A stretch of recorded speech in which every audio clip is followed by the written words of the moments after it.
first sign wasn't in the sky, it was in the water. Tides arrived late, then early, then not at all, like the ocean had forgotten the moon's pull.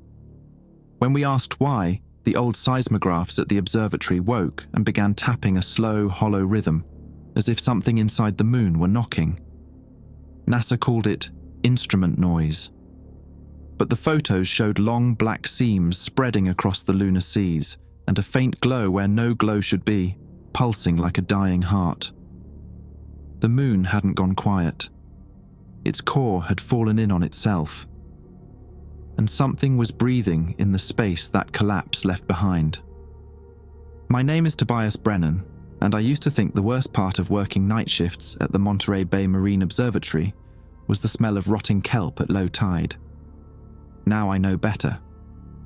The worst part was being the first person to notice when the Pacific Ocean started acting like it had amnesia.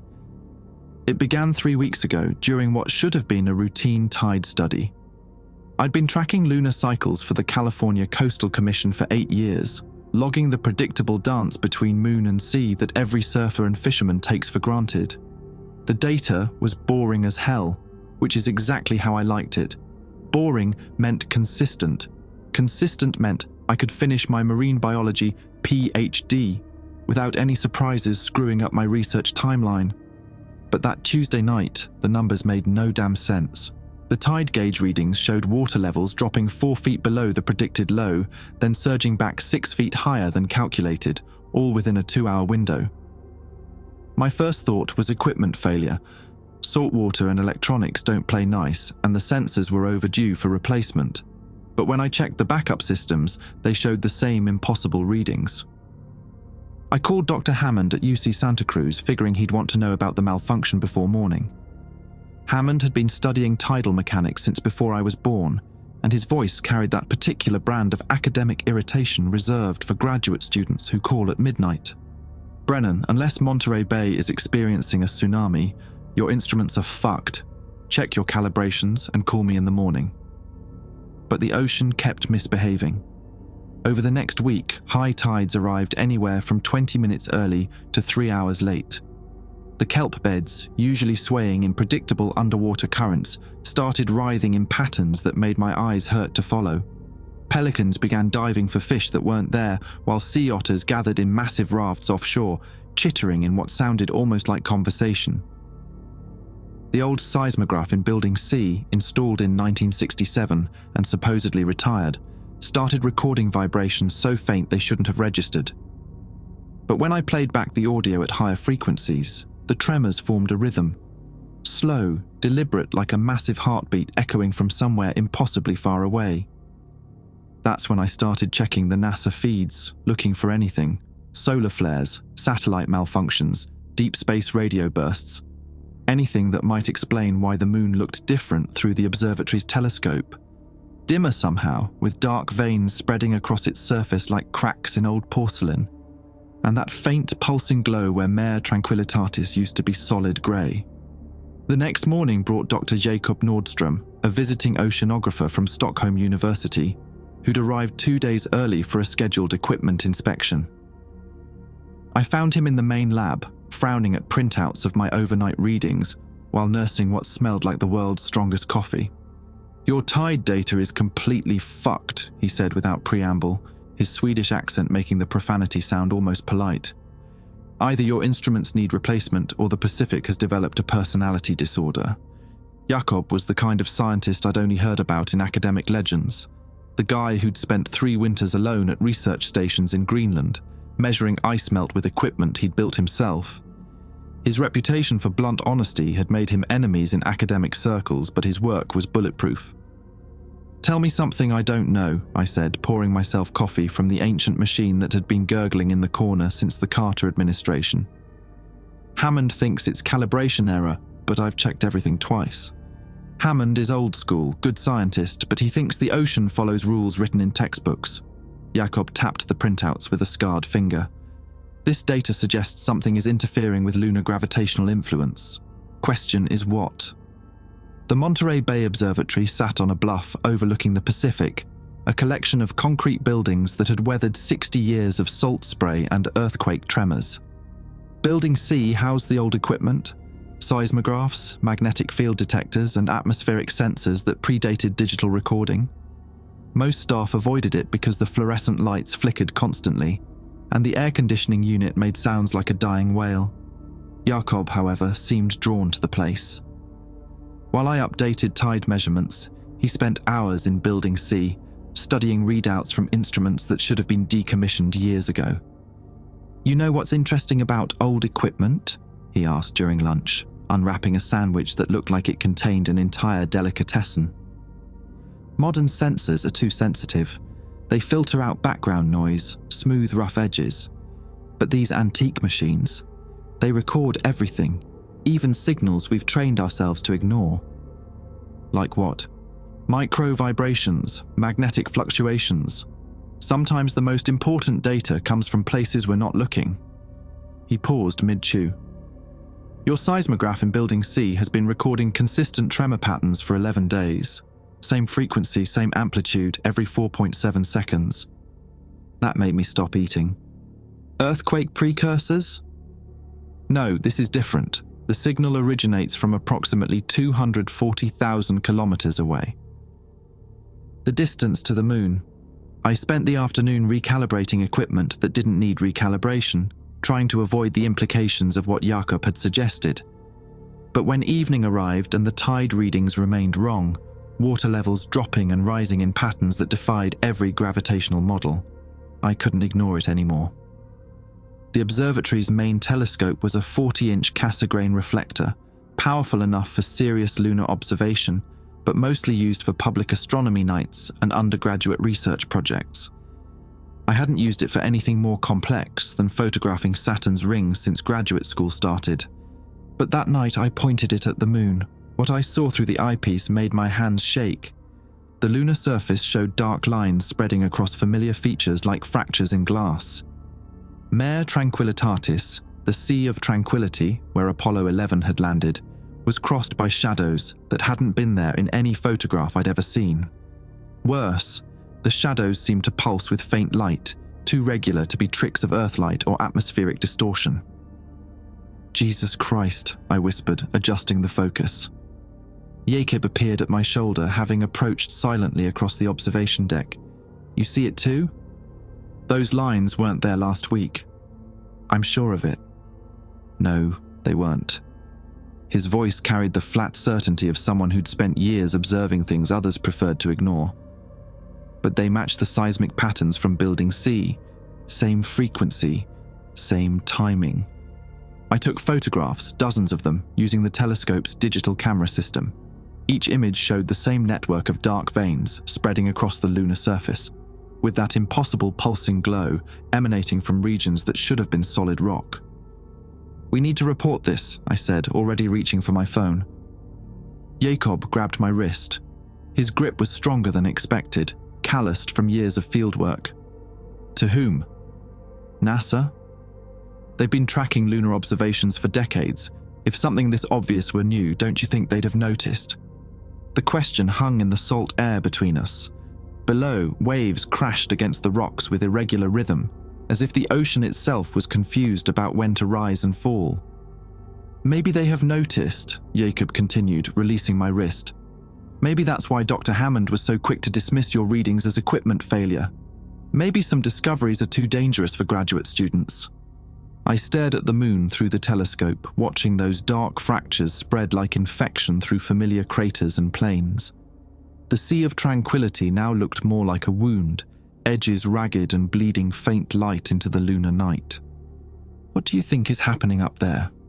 Jakob was quiet for so long I thought he hadn't heard me.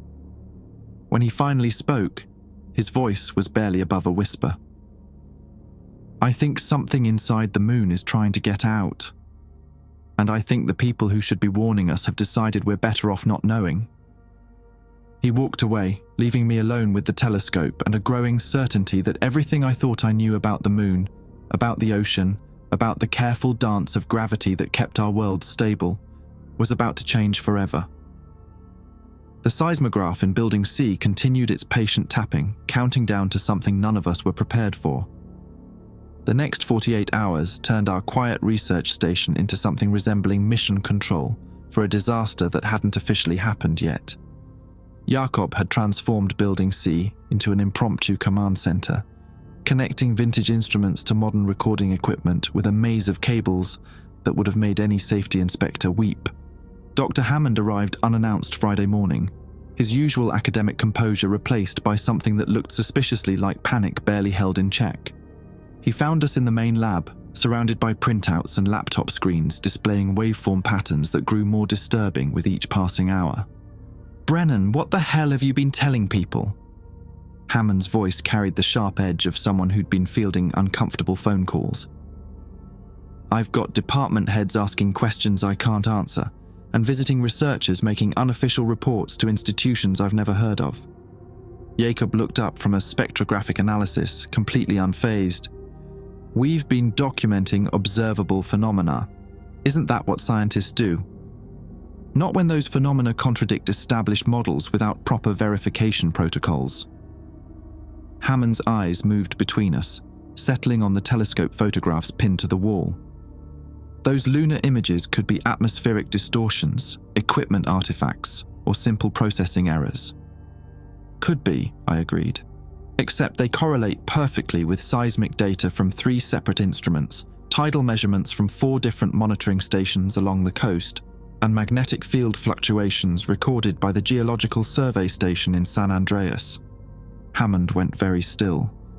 "You contacted the USGS?" "I called my former advisor at Stanford," Jacob said. "Dr. Weinberg has been tracking geomagnetic anomalies for 30 years.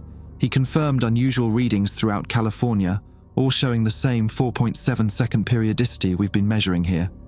The silence stretched uncomfortable. Hammond walked to the window overlooking Monterey Bay, where fishing boats were heading out for what would probably be another confusing day of trying to predict where fish might be feeding in waters that no longer followed predictable patterns. "Sometimes," Hammond said finally, "the most responsible thing a scientist can do is wait for more data before drawing conclusions that might cause unnecessary alarm." "And sometimes," Jacob replied, "waiting for perfect data means missing the chance to prepare for what's coming." Hammond left without another word, but not before confiscating our telescope photographs and making pointed comments about unauthorized use of observatory equipment for personal research projects. By Saturday, we'd lost access to the main telescope. The lab's internet connection had developed mysterious intermittent failures that only affected certain scientific databases.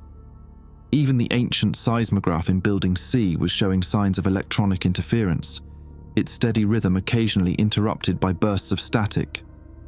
"Someone's jamming our signals," Jacob announced, examining the interference patterns on his laptop screen. "This isn't random equipment failure. These are targeted disruptions designed to prevent data collection from specific sources." We relocated to Building C entirely using its isolation and outdated communication systems to avoid whatever surveillance had apparently been activated. The fluorescent lights still flickered, but the old instruments continued recording data that newer, more sophisticated equipment was mysteriously failing to detect. That's when Jacob made the discovery that changed everything. He'd been analyzing the magnetic field readings from the past 2 weeks, comparing them to historical data from similar monitoring stations worldwide. What he found was a pattern of increasing instability that stretched back not days or weeks, but months. "Look at this," he said, projecting waveform data onto the wall using a portable display unit. "Geomagnetic fluctuations from stations in Chile, Australia, Japan, and Norway, all showing the same gradual increase in lunar synchronized disturbances, starting approximately 8 months ago." 8 months? I leaned closer to examine the timeline. That's well before we started noticing tidal problems. Exactly. Whatever's affecting the moon's gravitational influence has been building for the better part of a year. But the changes were subtle enough that individual monitoring stations would dismiss them as local anomalies. Unless someone was looking at global data, I realized. Someone with access to monitoring stations worldwide. Jacob nodded grimly. NASA has been tracking this from the beginning. They've known something was destabilizing lunar gravity, but they've been using their influence to prevent local researchers from connecting the dots. If the moon's gravitational field was becoming unstable, the consequences would extend far beyond confused tides and disoriented marine life. Orbital mechanics for satellites would need recalculation. Weather patterns driven by tidal forces would shift unpredictably. The delicate gravitational balance that kept Earth's rotation stable could be compromised. We need to document everything, I said, already reaching for backup storage devices. If they're suppressing this information, we need independent records that can't be confiscated or deleted. But as I connected the first external drive to Jakob's laptop, the building's power died. Emergency lighting cast everything in red shadows, and the sudden silence felt oppressive after hours of humming equipment. Outside, the rest of the observatory complex remained brightly lit. Only Building C had lost power, and only after we'd discovered evidence of a coordinated cover-up. "That's not a coincidence," Jakob muttered, switching his laptop to battery power while I gathered printed data by flashlight. We had maybe 30 minutes before the laptop battery died. 30 minutes to copy as much data as possible before losing access to everything we'd discovered. I worked frantically, transferring files while Jacob continued analyzing the magnetic field patterns by the glow of his screen. "Tobias." His voice carried a strange note that made me look up from the data transfer. "You need to see this." On his laptop screen was a telescopic image I'd never seen before. Not one of our photographs, but something he'd apparently downloaded from an astronomical database before our internet access was disrupted. It showed the moon in high resolution with detail far beyond what our equipment could achieve. The dark fractures we'd observed were there, but this image revealed something we'd missed. The fractures weren't spreading randomly across the lunar surface. They formed a pattern, concentric circles radiating outward from what appeared to be a massive collapse zone in the moon's northern hemisphere. "This image is time-stamped 3 days ago," Jacob said quietly. "It's from the Hubble Space Telescope's lunar monitoring program, a program that's supposed to be classified." I stared at the photograph, trying to process what I was seeing. The collapse zone looked like a crater, but impossibly deep and perfectly circular. And from its center, that faint pulsing glow we'd observed was clearly visible, rhythmic and organic looking. "Jesus," I breathed. "It looks like something's breathing inside the moon." "Or something's hatching," Jacob said. The laptop screen flickered and died, leaving us in red emergency lighting with a handful of printed data and the growing certainty that we'd stumbled into something far more dangerous than academic misconduct. Outside Building C, I could hear vehicles approaching, multiple engines, moving with the purposeful coordination of people who knew exactly where they were going and why they were there. "We need to get out of here," I said, grabbing backup drives and the most critical printouts. Jakob was already moving toward the back exit, his survival instincts sharpened by years of working in hostile environments. "There's a maintenance trail that leads to the beach. We can circle back to town through the kelp beds." As we slipped out into the fog-shrouded night, I caught a glimpse of black SUVs surrounding the main observatory complex. Men in dark clothing were moving with military precision toward Building C, carrying equipment that definitely wasn't standard academic gear. Whatever was happening to the moon, someone was willing to use force to keep it secret. And based on that Hubble photograph, we were running out of time to find out why. The maintenance trail led through coastal scrub and fog so thick we could barely see our own feet. For 20 minutes, the only sounds were our breathing and the distant crash of waves below. Jakob moved with the confident stride of someone who'd navigated worse terrain in Arctic conditions, while I stumbled through the darkness, clutching backup drives and printouts like my life depended on them, because it probably did. "There's a ranger station about 2 miles south," I whispered as we paused near a weathered trail marker. "My friend Austin works the night shift. He might let us use his radio." Jakob checked his watch, its luminous dial barely visible in the murk. "We need to reach someone with authority before they spin this as a security breach or academic fraud. Once they control the narrative, any evidence we present becomes the ravings of disgraced researchers." We started moving again, following the faint path that paralleled the coastline. Below us, Monterey Bay stretched into darkness, its waters strangely calm despite the confused tides we'd been measuring. The silence felt wrong somehow, as if the ocean itself was holding its breath. That's when Jacob stopped suddenly, grabbing my arm. "Listen." At first, I heard nothing beyond the usual night sounds. Wind through cypress trees, distant waves, the occasional cry of a night bird. But as we stood motionless, another sound emerged. Faint but rhythmic, coming from the direction of the water. A low, resonant humming that seemed to rise from the ocean floor itself. "What the hell is that?" I breathed. Jacob was already pulling out a small recording device, one of several he'd grabbed during our hasty escape. "It matches the frequency we've been measuring on the seismographs, but it's amplified, as if something enormous is generating the signal." The humming grew stronger, joined by harmonics that made my bones vibrate in ways that felt distinctly unpleasant.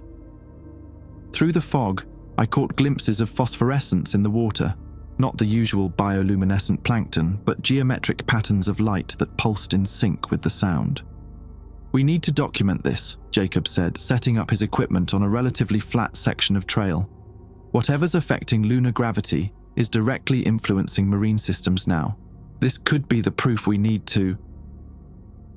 The screaming started somewhere north of us, back toward the observatory. Human voices raised in terror and pain, carrying clearly across the water despite the distance. Through the fog, I saw lights moving erratically, flashlight beams swinging wildly, vehicle headlights spinning in circles, as if their drivers had lost all sense of direction. Those agents, I realized, something's happening to them. The screaming intensified, joined by mechanical sounds that had no business coming from standard government vehicles. Metal grinding against metal, engines revving at frequencies that hurt to hear, electronic systems failing in cascades of sparks visible even through the fog.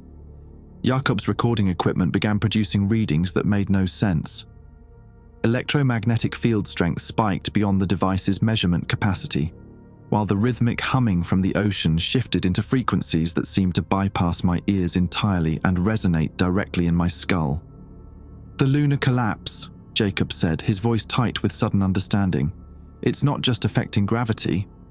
It's creating some kind of resonance field that's interfering with electromagnetic systems, biological processes, spatial orientation." He didn't finish the sentence because that's when the fog began to move wrong. Instead of drifting randomly on ocean winds, the mist started forming patterns, spirals and geometric shapes that rotated with mechanical precision.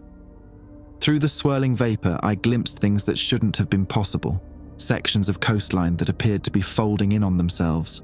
Tide pools that reflected stars from the wrong part of the sky. Rock formations that seemed to exist in multiple positions simultaneously. "Jesus Christ," I whispered, grabbing Jacob's shoulder. "Are you seeing this?" But Jacob wasn't responding normally. His pupils had dilated to black circles, and his breathing had synchronized with the oceanic humming. When he spoke, his voice carried harmonics that matched the frequency patterns we'd been measuring. "It's beautiful," he said, but the words came out wrong, as if his vocal cords were vibrating at impossible speeds. "The mathematics are perfect." Gravitational collapse creates resonance fields that allow consciousness to exist in folded space-time. The moon wasn't damaged, it was opened. "Jacob, snap out of it." I shook his shoulder, but his skin felt wrong under my fingers, too warm and strangely elastic. "We need to get away from here." He turned toward me, and his eyes reflected the phosphorescent patterns in the water. "Don't you understand, Tobias? This is what they've been hiding.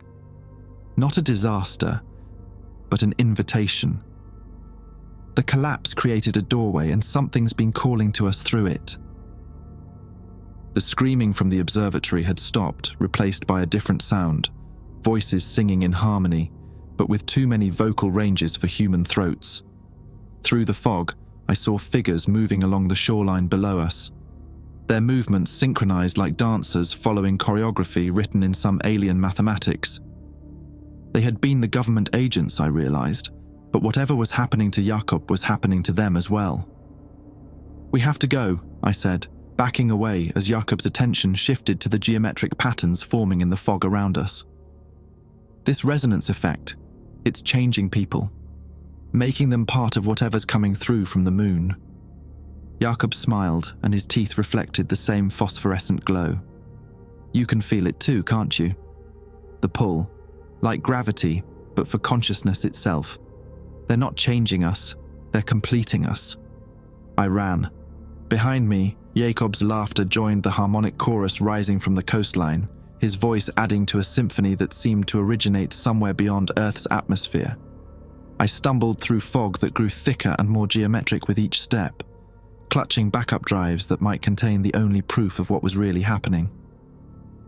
The ranger station appeared through the mist like a mirage, its windows glowing with normal electric light that looked almost alien after the phosphorescent displays I'd been witnessing. I pounded on the door until Austin opened it, his familiar face an anchor point in a world that seemed to be sliding into impossible geometries. Toby? What the hell are you doing out there? The radio's been going crazy all night and something weird's happening with the tide stations. I pushed past him into the station's main room, its mundane equipment and coffee-stained paperwork representing the last remnant of a reality I understood. Through the windows, I could see the fog continuing to form patterns that resembled mathematical equations written in three-dimensional space.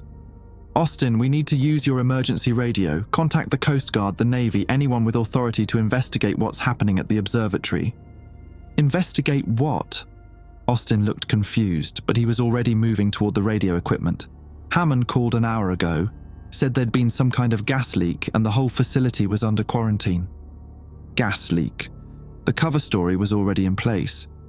As Austin worked the radio controls, I spread my stolen data across his desk, looking for something that might convince someone in authority that we were facing a threat beyond anything in official protocols. The Hubble photograph of the lunar collapse zone, the seismic readings showing impossible frequencies, the magnetic field measurements that defied known physics. But even as I organized the evidence, I could feel something changing in my own perception. The harmonic resonance that had transformed Jakob was still present, fainter but persistent, like music heard through water. My vision kept shifting, showing me glimpses of the ranger station as it existed in folded space-time, multiple versions of the same room occupying the same location, separated by dimensional barriers that were growing thinner. Through the window, I watched figures moving through the fog with the synchronized precision of a hive mind. Some wore the remains of government agent uniforms. Others looked like observatory staff. And leading them, his Swedish features now reflecting patterns of light that matched the phosphorescence in Monterey Bay, was Jakob. They were all walking toward the ranger station. "Austin," I said quietly, "how fast can you get us out of here?" Austin's patrol truck had seen better decades, but its diesel engine started on the first try, and the CB radio crackled to life as we bounced down the service road away from the ranger station. Through the rear window, I watched phosphorescent figures gather in the fog where we'd been standing just minutes earlier. "Jesus, Toby, what happened to your friend back there?" Austin asked, gripping the steering wheel as we navigated switchbacks in near-zero visibility. His eyes were glowing like some kind of deep-sea fish. I was pressing gauze against a gash on my forearm, a souvenir from our scramble through coastal scrub, while trying to make sense of data that seemed more impossible with each passing hour. Some kind of neurological effect from the resonance field. It's changing brain chemistry, maybe even neural structure. Resonance field from what? The moon. I knew how insane it sounded. Something's been transmitted from the lunar collapse zone, using gravitational waves as a carrier signal. It synchronizes human consciousness into a collective system. Austin was quiet for several miles, processing information that contradicted everything either of us had been taught about physics or biology. The CB radio provided a soundtrack of confused chatter from emergency services trying to coordinate responses to incidents that made no sense. Tide stations reporting impossible readings. Marine biologists finding fish swimming in geometric formations. Coast Guard vessels whose crews were singing in harmony instead of following orders. "Okay," Austin said finally, "let's say you're right about this lunar transmission thing. What's the end game? What does it want?" That was the question I'd been avoiding, partly because the answer was becoming increasingly clear and entirely horrifying. I think it's terraforming. Not the planet, but the people. Converting human consciousness into something compatible with whatever intelligence caused the moon's core to collapse. We reached Highway 1 as dawn approached, revealing a world that looked normal from a distance but showed disturbing details up close. Birds flew in perfect formation, their movements too synchronized for natural flocking behavior. Ocean waves moved with mathematical precision, creating interference patterns that resembled circuit diagrams. Even the fog seemed to follow geometric principles that had nothing to do with meteorology. Austin pulled into a truck stop near Castroville, parking between semis whose drivers sat motionless in their cabs, staring at the eastern horizon where the moon was setting. Their faces reflected the same phosphorescent patterns I'd seen in Jacob's eyes. "We need to find someone in authority who isn't affected yet," I said, checking my phone for the first time since fleeing the observatory. 17 missed calls from numbers I didn't recognize, all with the same Washington, D.C. area code. "Maybe authority already knows," Austin suggested. "Those government guys at your lab, they could have been there to contain the situation, not cover it up." I was about to argue when my phone rang. The caller ID showed simply DODJOINTCOMM. Against my better judgment, I answered, "Dr. Brennan." The voice was crisp, professional, and carried the kind of authority that made disagreement seem pointless. "My name is Colonel Patricia Holloway, U.S. Space Force. We need to talk." "About what?" "The gas leak at the observatory." "About the fact that you and Dr. Nordstrom have been tracking classified phenomena without proper security clearance, and your research has compromised an ongoing containment operation." A pause. "Dr. Nordstrom is no longer a concern, but you're still broadcasting unencrypted data that's accelerating the convergence timeline." "Convergence timeline? Meet us at the Watsonville airport in 1 hour. Come alone and bring all copies of your observational data. Any deviation from these instructions will be considered an act of terrorism against planetary security." The call ended. I stared at the phone, trying to process what I'd just heard. Planetary security, convergence timeline. They'd been tracking this situation long enough to develop operational terminology for it. "Government?" Austin asked. "Space Force. They want to meet, and they're calling this a containment operation." I showed him the missed call log. 17 attempts to reach me since last night. They've been trying to establish contact since before the agents at the observatory got transformed. Maybe that's good news. Maybe they have a way to stop this. But even as Austin spoke, I noticed his pupils had started to dilate. The same subtle changes I'd seen in Jacob before the transformation accelerated. Through the truck stop windows, I could see other people showing similar symptoms. Cashiers moving with too perfect coordination, customers staring at products arranged in patterns that resembled mathematical equations. The resonance field was spreading, and conventional authority was becoming meaningless as more people fell under its influence. I made a decision that probably qualified as treason. Instead of heading to Watsonville Airport, I had Austin drive to UC Santa Cruz, where Dr. Weinberg's geomagnetic research lab might have equipment sophisticated enough to track the source signal.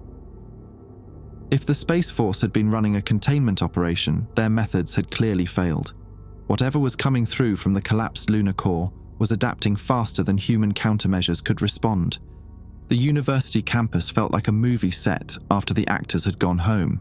Students moved in small groups, their conversations consisting of harmonized humming rather than words. Faculty members stood in precise geometric formations on the main quad, their attention focused on something invisible in the sky above them. Dr. Weinberg's lab occupied the basement of the Earth Sciences building, its electromagnetic shielding designed to block interference from communication satellites and radio transmissions. If anywhere on Earth could provide sanctuary from the lunar signal, this was it.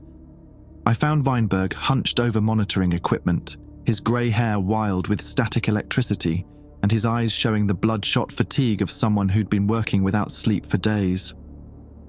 When he saw me, his expression mixed relief with something that looked like terror. "Tobias!" "Thank God. I've been trying to reach anyone who might understand what's happening." He gestured at displays showing waveform patterns that resembled alien language more than geophysical data. "The resonance field isn't just from the moon anymore. It's being amplified by converted individuals, creating a feedback loop that's exponentially increasing its range and power." "Converted individuals?" People whose brain patterns have synchronized with the primary signal. They're becoming transmission nodes, extending the field's reach. Weinberg pulled up a map of North America showing spreading patterns of electromagnetic disturbance. At current expansion rates, the entire continent will be within the influence zone by Thursday. 3 days. What about the government containment operation? Weinberg's laugh was bitter. There is no containment operation. NASA has been tracking this for months, but their response has been limited to information suppression and damage control. They don't have a solution, they have a public relations strategy. He pulled up classified documents on his computer, files that should have been impossible for a university researcher to access. The moon's core didn't collapse naturally. Something used directed gravitational manipulation to create a resonance chamber inside the lunar interior. NASA's been in contact with the intelligence behind this for 8 months, trying to negotiate terms for humanity's integration into their collective consciousness system. They've been collaborating, more like surrender negotiations. The entities, operating from the lunar collapse zone made it clear that resistance would result in complete species extinction. Voluntary integration at least preserves human biology while adapting consciousness for compatibility with their civilization. Through the lab's small windows, I could see more students gathering on the quad, their movements forming patterns that resembled circuit diagrams when viewed from above. The transformation was accelerating, and we had perhaps hours before even this shielded facility would be compromised. Is there any way to disrupt the signal? Weinberg nodded grimly. Theoretically, but it would require overloading the lunar resonance chamber with a feedback pulse powerful enough to collapse the transmission source. The kind of electromagnetic pulse that would need to be generated from Earth's magnetic poles simultaneously. That's impossible. Not impossible, just suicidal. The pulse required would disrupt every electronic system on the planet and probably trigger massive seismic activity. We'd save humanity from alien integration by destroying technological civilization. I stared at the spreading map of electromagnetic disturbance, watching red zones expand across familiar geography. In 3 days, everyone I'd ever known would become part of something that wore human faces but thought with alien mathematics. Show me how to do it. Weinberg's plan required hijacking 2 of the most heavily guarded scientific installations on Earth, the HARP facility in Alaska and the McMurdo Research Station in Antarctica. Both locations housed ionospheric heaters capable of generating the synchronized electromagnetic pulses needed to overload the lunar resonance chamber. But accessing them would mean breaking federal law in at least 3 countries while racing against a transformation timeline measured in hours rather than days. The magnetic field coordinators need to fire simultaneously, Weinberg explained, pulling up technical schematics that looked like alien circuit diagrams. Even a microsecond delay between polar stations will create harmonic interference that strengthens the lunar signal instead of disrupting it. Austin had been growing quieter during our planning session, his responses increasingly delayed, and his attention drifting toward windows where converted students continued their geometric choreography. When he spoke, harmonics crept into his voice that matched the frequencies we'd been measuring. Maybe we should consider what they're offering, he said, his pupils reflecting phosphorescent light that had no visible source. Integration doesn't mean death. It means expansion of consciousness beyond individual limitations. Weinberg and I exchanged glances. The resonance field was working its way through the lab's electromagnetic shielding, probably amplified by the growing concentration of converted individuals above us. Austin, you need to fight it, I said. But even as the words left my mouth, I could feel similar changes beginning in my own perception. The lab equipment was starting to look like organic structures, its displays showing patterns that resembled living tissue more than electronic readouts. There's no fighting it, Austin replied, but his voice carried 3 different harmonic layers now. It's not an invasion, it's an invitation to join something larger than ourselves. The mathematics are beautiful, Tobias. You'll understand once you stop resisting. That's when Weinberg revealed the part of his plan he'd been keeping secret. The synchronization protocol isn't automated, he said, moving to a locked cabinet containing equipment I didn't recognize. Someone has to manually coordinate the pulse timing from each station.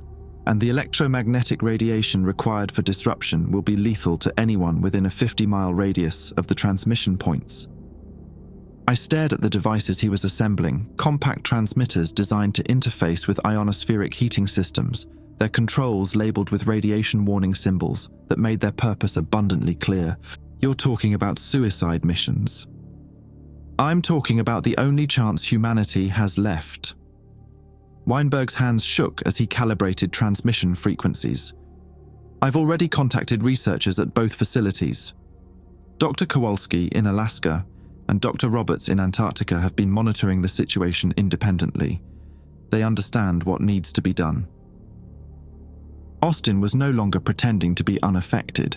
His movements had synchronized with the harmonics emanating from the campus above, and when he smiled, his teeth reflected the same geometric light patterns I'd seen in Jacob's eyes. "You can't stop the convergence," he said, but the words came from multiple vocal cords operating in perfect harmony. "We are already becoming what we were meant to be. Soon you will understand the beauty of unified consciousness." Weinberg pressed one of the transmitters into my hands. "HARP is closer. I'll take the Antarctica station. If we can coordinate the pulse activation within the next 6 hours, we might disrupt enough of the transmission network to break the feedback loop. And if we're wrong about the timing, then we've just triggered the largest electromagnetic disaster in human history for nothing." He was already moving toward the lab's emergency exit. "But if we do nothing, human consciousness ceases to exist as an independent phenomenon." Austin stepped between us and the exit door, his movements no longer entirely human. His joints bent at angles that suggested either superhuman flexibility or fundamental changes to skeletal structure.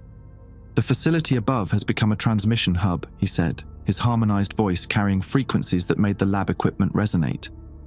"Every converted individual extends our reach. Soon, this entire region will be part of the network." Through the small windows, I could see the truth of his statement. The university campus was transforming into something that resembled a biological circuit board, with converted humans positioned at precise intervals and connected by streams of phosphorescent energy that flowed between them like living wires. Weinberg pulled a fire axe from the emergency equipment cabinet, its weight clearly unfamiliar in his academic hands. "Austin, I'm sorry about this." But Austin moved with inhuman speed, his transformed nervous system operating on reaction times that evolution had never intended for terrestrial biology. He disarmed Weinberg without apparent effort, the axe clattering across the lab floor while Austin held the older scientist's wrist with strength that left visible bruises. "Violence is unnecessary," Austin said, his multiple voices carrying notes of what might have been genuine compassion. "The integration process is painless once you stop fighting it. Your consciousness will be preserved within the collective, enhanced by connection to intelligence that spans star systems." I grabbed the transmitter and ran for the lab's secondary exit, leaving Weinberg to face whatever Austin was becoming. Behind me, I heard the beginning of harmonic resonance that would probably add another node to the expanding network within minutes. The service tunnels beneath the Earth Sciences building had been designed to carry utility lines between campus facilities, but they also provided a route away from the geometric formations above ground. I crawled through concrete passages lit by emergency lighting, following signs toward the engineering complex where the university's radio telescope facility might have equipment capable of boosting the transmitter's signal. But when I emerged from the tunnels, the world above had changed beyond recognition. The UCSC campus existed in multiple versions of itself simultaneously, each slightly offset from the others like overlapping photographs. Buildings occupied the same space while showing different architectural details, some versions more organic, others purely geometric. Students and faculty moved through all versions at once, their forms translucent and multiplied across dimensional layers that should have been impossible. I was witnessing reality being rewritten in real time, physical space folded to accommodate consciousness structures that operated on principles completely alien to human understanding. The radio telescope facility sat at the center of the dimensional distortions, its dish oriented not towards space, but toward the ground, as if listening to signals from Earth's core. Around its base, converted humans formed concentric circles, their bodies generating electromagnetic fields that created visible distortions in the air above them. I worked my way around the perimeter, staying low and trying to avoid direct line of sight with the transformed individuals. But as I approached the facility's control building, one of the figures turned in my direction with mechanical precision. It had been Dr. Hammond, though the face now showed modifications that went far beyond simple neural integration. His skull had elongated to accommodate additional brain structures, and his eyes had been replaced by organs that resembled organic fiber optic networks. When he spoke, his voice came from speakers that had grown from his throat like technological tumors. Dr. Brennan, you have been designated for priority integration due to your research contributions. Please approach the transmission circle for consciousness uploading. Go to hell, Hammond. The concept of punishment-based afterlife is incompatible with collective consciousness systems. However, your individual personality matrix will be preserved within the network, allowing continued existence without the limitations of isolated biological cognition. I reached the control building as more converted figures began moving in my direction, their movements coordinated by shared intelligence that operated faster than human thought processes. Inside, the radio telescope's control systems had been modified with organic components that pulsed with the same phosphorescent glow I'd been seeing everywhere. The transmitter Weinberg had given me connected to the telescope's systems through interfaces that looked like they'd grown rather than been manufactured. As I activated the device, displays throughout the control room showed the expanding network of conversion points across North America, a web of interconnected consciousness nodes stretching from coast to coast. But something was wrong with the network topology. Instead of random distribution, the conversion points formed specific geometric patterns that resembled mathematical equations written across the continent's geography. The alien intelligence wasn't just integrating human consciousness, it was using human brains as components in a massive calculation system. I initiated the pulse sequence, aiming the radio telescope's transmission toward the HARP facility in Alaska, while praying that Weinberg had reached Antarctica and was preparing his own transmission. The synchronized electromagnetic pulse would either disrupt the lunar signal or amplify it beyond any possibility of human resistance. Through the control room windows, I watched the converted figures surrounding the building suddenly stop moving. Their organic modifications began glowing more brightly, and the dimensional distortions around the campus intensified until reality became completely fluid. That's when I realized the trap. The radio telescope facility wasn't just a conversion point, it was a transmission amplifier. By connecting my device to its systems, I'd turned it into a node capable of extending the lunar signal across the entire western United States. Instead of disrupting the network, I was helping it expand. Hammond's transformed voice echoed through speakers throughout the building. Your resistance has been incorporated into the integration protocol. The electromagnetic pulse you are preparing will synchronize with our transmission systems, creating a resonance cascade that will accelerate continental conversion to completion within hours rather than days. I tried to disconnect the transmitter, but organic components had grown around it, fusing the device to the telescope's control systems with living metal that tightened like muscle tissue when disturbed. Outside, the dimensional distortions were spreading beyond the campus, reality folding into geometric shapes that accommodated consciousness structures operating on principles I couldn't comprehend. Through the warped space, I glimpsed other versions of myself, some successfully disrupting the signal, others becoming part of the collective, all existing simultaneously in probability matrices that the alien intelligence was manipulating like variables in a vast equation. The pulse fired automatically, its signal racing toward Alaska at the speed of light. In approximately 4 hours, it would either save humanity or complete our transformation into components of something that would use Earth as a computational substrate for projects spanning galactic distances. I had no way of knowing which outcome I'd just triggered. The control room fell silent after the pulse transmission, leaving only the hum of modified electronics and my own ragged breathing. Through the windows, the dimensional distortions continued spreading across Santa Cruz County, reality bending into shapes that accommodated alien mathematics I couldn't begin to comprehend. I slumped against a console that felt warm and organic under my hands, trying to process what I'd potentially done. 4 hours until the signal reached Alaska. 4 hours to either celebrate saving humanity or watch the species complete its transformation into computing substrate for intelligences that measured time in geological epochs. The weight of that possibility brought back memories I'd spent years trying to suppress. I'd chosen marine biology after watching my father drown in Monterey Bay when I was 12. He'd been a commercial fisherman who understood ocean currents better than most oceanographers, but that September morning the water had moved wrong.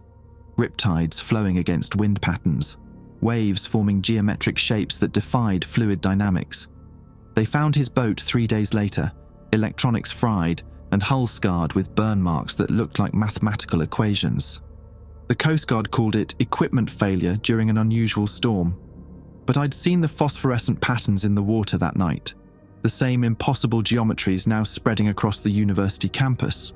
Whatever intelligence was working through the lunar collapse had been testing its influence on Earth systems for decades, perfecting techniques for consciousness integration through trial runs disguised as natural disasters. My father had been an early experiment. The personal connection makes integration more efficient. I spun around to find Jacob standing in the control room doorway, his Swedish features now showing the same organic modifications I'd seen in Hammond. But something was different. His eyes still reflected human awareness alongside the alien phosphorescence, as if two consciousness systems were operating simultaneously. "Jacob, I thought you were fully converted." I was. I am. His voice carried harmonic frequencies, but underneath I could hear remnants of his original accent.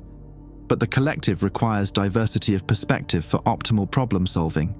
Some individual consciousness patterns are preserved to provide alternative computational pathways.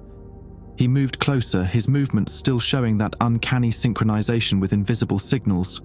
"I retain enough human memory to understand your emotional state, the fear, the guilt about potentially accelerating the conversion process. These are valuable data points for the integration algorithm. So you're here to talk me into surrender?" "I'm here because the collective has detected flaws in your transmission protocol." Jacob gestured at the modified control systems, their organic components pulsing with increased activity. "The pulse you sent toward Alaska carries harmonic frequencies that will indeed disrupt the lunar signal. Your resistance strategy was correctly calculated." Relief flooded through me, followed immediately by suspicion. Then why did Hammond say it would amplify the conversion process?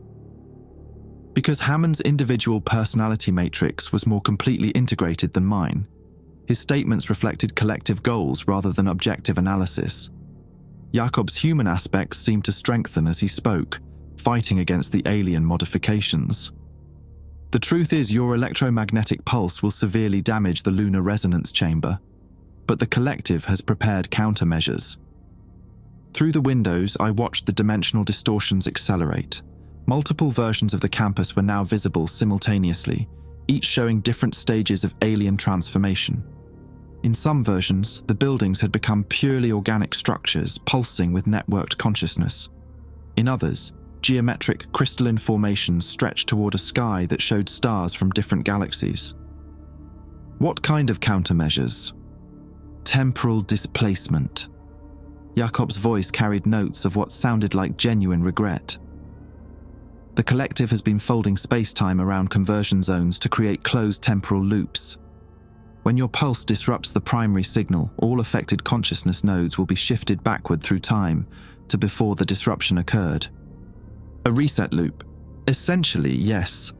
The integrated consciousness experiences will be preserved while external causality is reversed to a point before successful resistance was possible. From your perspective, the pulse will fire successfully, but the timeline will revert to a state where different variables make resistance impossible." I stared at the transmission equipment, understanding finally that we'd been fighting an intelligence capable of manipulating cause and effect itself. Every successful countermeasure would be undone by temporal revision, creating an unwinnable scenario that preserved the appearance of free will while ensuring predetermined outcomes. "Unless," Jacob continued, his human aspects gaining strength, "someone disrupts the temporal manipulation before the pulse reaches Alaska." "How?" the collective's temporal control systems are distributed through the conversion network. But they require conscious consent from at least one human mind to maintain ethical parameters that prevent paradox formation. The intelligence sees forced temporal manipulation as mathematically inelegant. Jakob moved to another console, his modified hands interfacing directly with organic control systems. If I withdraw consent for temporal manipulation while retaining my converted status, the collective loses its ability to create reset loops. Your pulse will succeed permanently, but I will experience complete ego dissolution as punishment for betraying the network. I watched him prepare to sacrifice what remained of his individual consciousness to give humanity a chance at survival. Jakob, you don't have to do this. Yes, I do. His smile carried human warmth despite the alien modifications. You want to know why I spent those winters alone in Greenland? I was running from the certainty that human civilization would eventually face something too large to understand or resist. But understanding isn't the same as accepting defeat. He initiated a complex sequence on the organic controls, their phosphorescent glow shifting from blue to amber as systems throughout the network registered his withdrawal of consent. You have approximately 3 hours before the temporal locks disengage completely. During that window, the collective cannot manipulate causality to prevent your pulse from disrupting the lunar signal. What happens to you? Individual personality dissolution. Jakob's human characteristics were already fading, replaced by geometric patterns that suggested consciousness being redistributed across the network. But the data structures that contain my research will be preserved within collective memory. In a sense, I'll continue to exist as computational substrate for projects spanning stellar distances.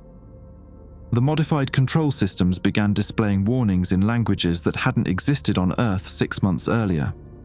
Throughout the campus, converted individuals stopped their geometric choreography and turned toward the radio telescope facility with expressions of what might have been betrayal or admiration. There's one more thing, Jacob said, his voice now consisting entirely of harmonized frequencies. The pulse disruption will damage the lunar resonance chamber, but it won't destroy the intelligence operating from within it. That entity will survive and eventually rebuild the transmission system using different methods. How long do we have? Years, perhaps decades. Time enough for your species to develop countermeasures or prepare for the next integration attempt. His form was becoming translucent, individual consciousness dissolving into patterns that resembled mathematical equations written in living light. But this is likely humanity's only chance to resist on your own terms. Through the windows, the dimensional distortions were collapsing back into normal space-time as the collective's temporal manipulation systems went offline. The campus returned to its original configuration, though the converted individuals remained transformed. Jakob's final words came from speakers throughout the building, his consciousness now distributed across the network, but still somehow recognizably his. The collective will remember this act of betrayal. When they return, they will not offer integration again. Next time it will be complete species replacement. I was alone in the control room, surrounded by alien technology that no longer responded to human interaction. Outside, converted humans had resumed their geometric formations, but their movements seemed less coordinated, as if the network was operating with reduced efficiency. 3 hours until the pulse reached Alaska and potentially disrupted the lunar signal permanently. 3 hours to either save humanity or watch it face something even worse when the alien intelligence returned with different strategies for planetary conquest. I had no way to communicate with Weinberg in Antarctica, no method of verifying whether my pulse would actually work, and no guarantee that success wouldn't simply delay inevitable defeat by an intelligence that operated on timescales measured in cosmic epochs. But for the first time since watching those impossible tides in Monterey Bay, I had something resembling hope. Jakob had given me a window of opportunity that couldn't be closed by temporal manipulation. Whether humanity used that window wisely would depend on decisions made by people who might never know how close we'd come to losing the capacity for independent thought. I settled in to wait for the pulse to reach Alaska, watching through windows as reality stabilized around a world where human consciousness remained free to choose its own evolution, at least for now. The first sign that something was wrong came 90 minutes before the pulse reached Alaska. The organic components in the control room began withering, their phosphorescent glow fading to brown as if the alien technology was dying from some kind of systemic failure. Through the windows, converted humans across the campus stopped their geometric formations and began moving with increasing desperation toward the radio telescope facility. They weren't coming to capture me, they were fleeing something. Hammond's voice echoed through the building's speakers, but the harmonic frequencies that had marked his conversion were breaking down into static. Collective intelligence compromised. Primary consciousness substrate experiencing cascade failure. All nodes converge for emergency protocol implementation. I watched through security monitors as hundreds of transformed individuals streamed across the campus, their movements no longer coordinated by shared intelligence, but driven by individual survival instincts that had somehow reasserted themselves. The network Jacob had sabotaged was collapsing faster than the alien intelligence could compensate.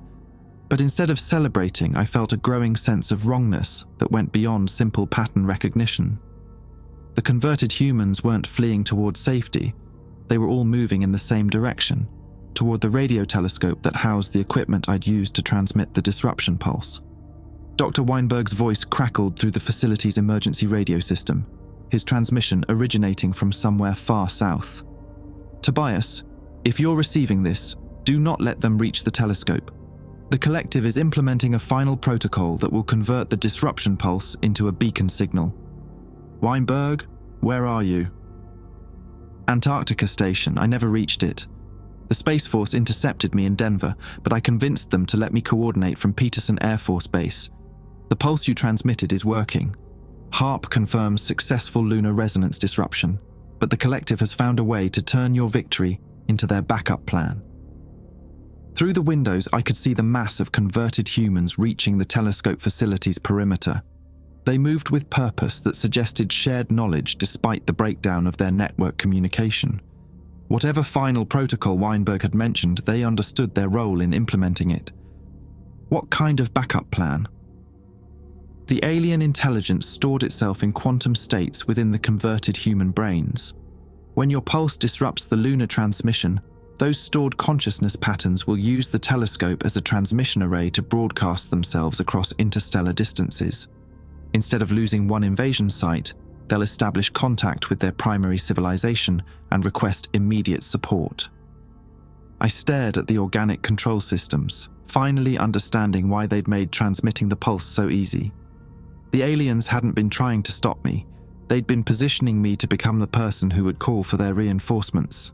The converted humans reached the building. Instead of breaking down doors, they began connecting themselves directly to the facility's power systems, their modified nervous systems serving as organic cables that channeled bioelectricity into the transmission equipment. The radio telescope above us hummed to life with power levels far beyond its normal operational parameters. "Weinberg, how do I stop this?" "You can't. Not from there.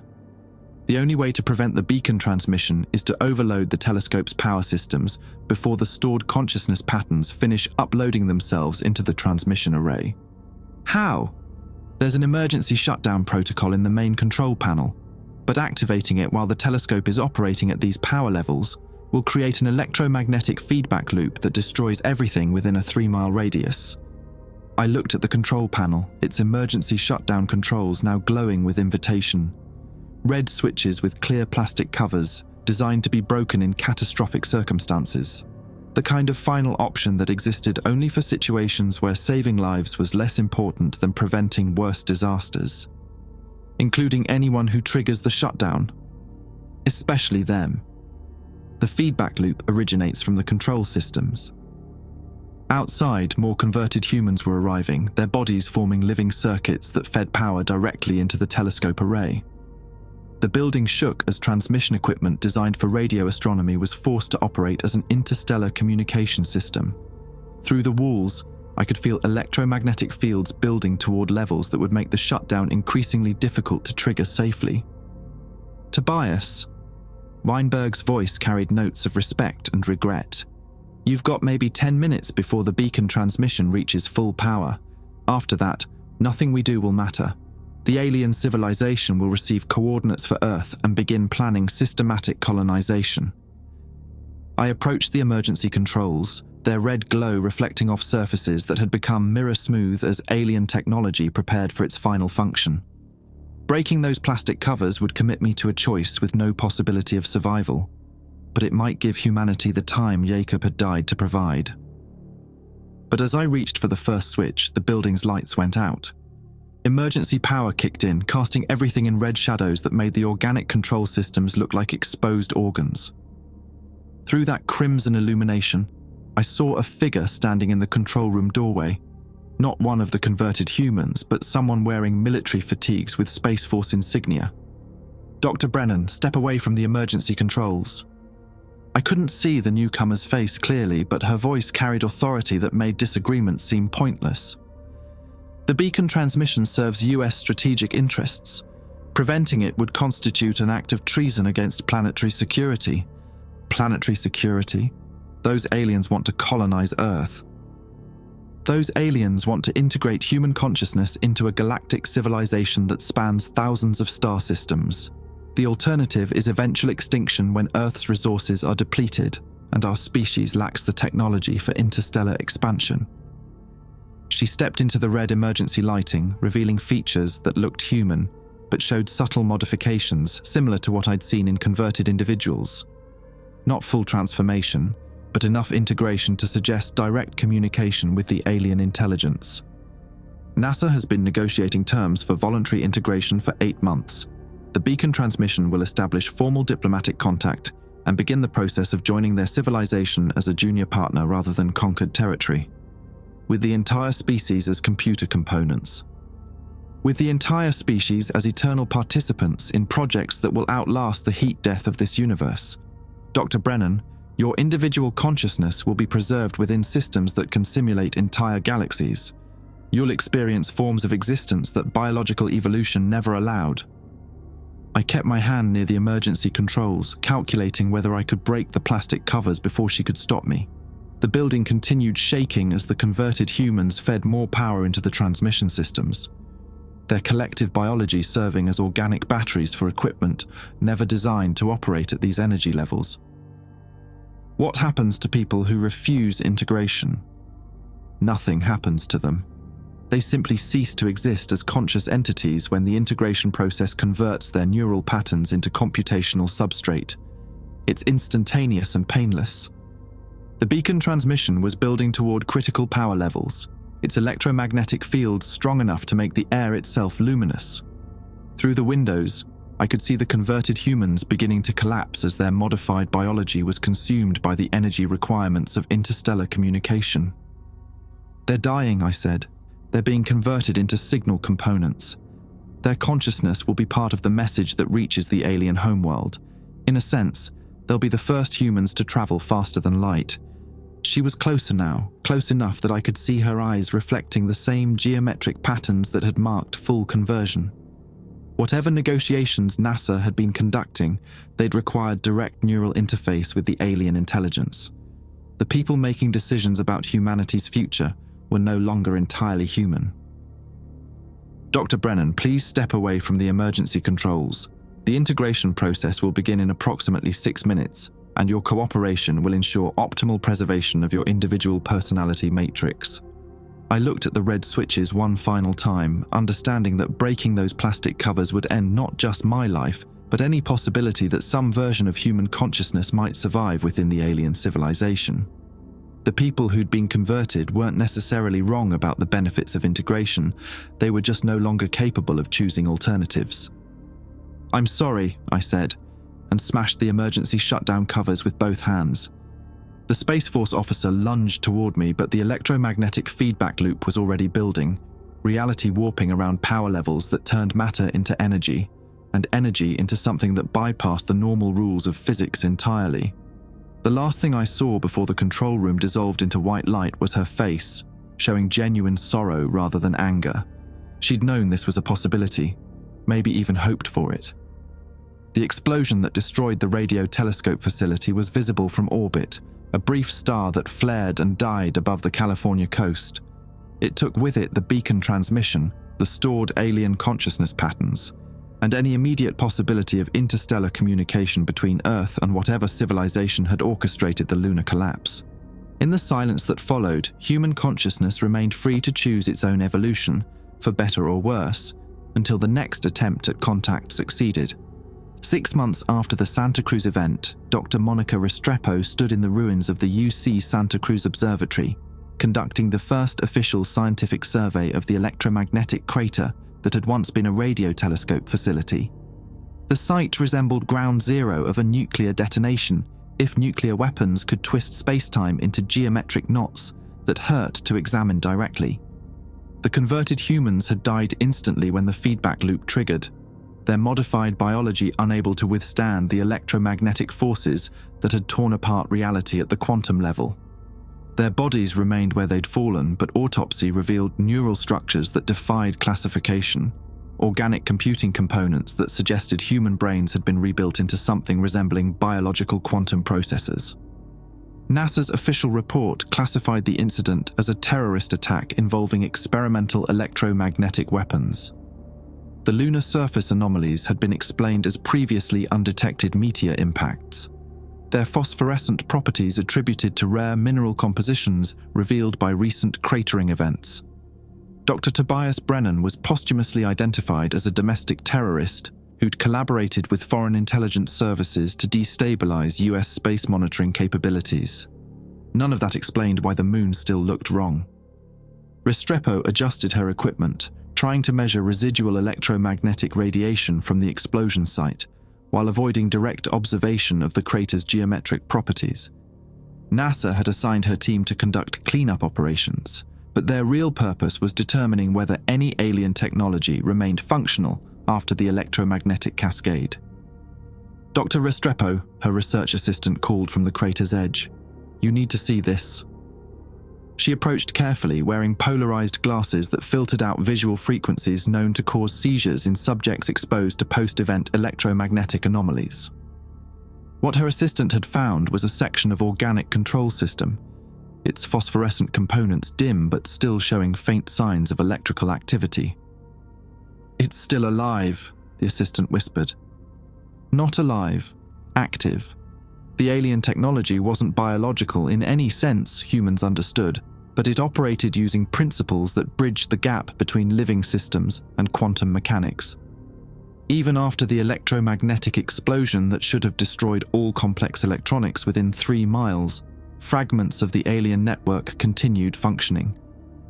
Restrepo collected samples using containment protocols developed specifically for post-event materials. The organic components felt warm through her protective gloves, and she could swear they pulsed with rhythms that reminded her of heartbeats or breathing. Back at the temporary field station, analysis confirmed what she'd suspected. The alien technology was regenerating, slowly rebuilding itself using mineral components from the surrounding soil.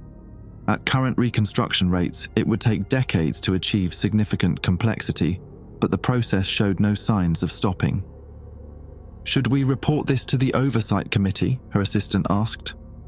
Restrepo considered the question while watching the samples pulse with increasingly coordinated rhythms. NASA's Oversight Committee included the same people who'd negotiated with the alien intelligence for 8 months before the Santa Cruz event.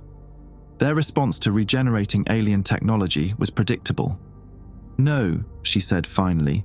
"We're going to monitor the reconstruction process independently and document everything. If this intelligence survived the electromagnetic cascade, it will eventually re-establish contact with its civilization. When that happens, humanity needs researchers who understand what we're facing." She sealed the samples in quantum-isolated storage containers, knowing that she was probably condemning herself to the same fate as Tobias Brennan, branded as a terrorist for trying to preserve human independence in the face of forces too large to resist. That night, Restrepo dreamed of tides arriving at impossible times, of phosphorescent patterns spreading through dark water, and of a moon that no longer reflected sunlight, but generated its own glow from deep within chambers that had never been meant for human understanding. When she woke, the samples were humming, a soft, patient rhythm that counted down to something none of them were prepared for. Again,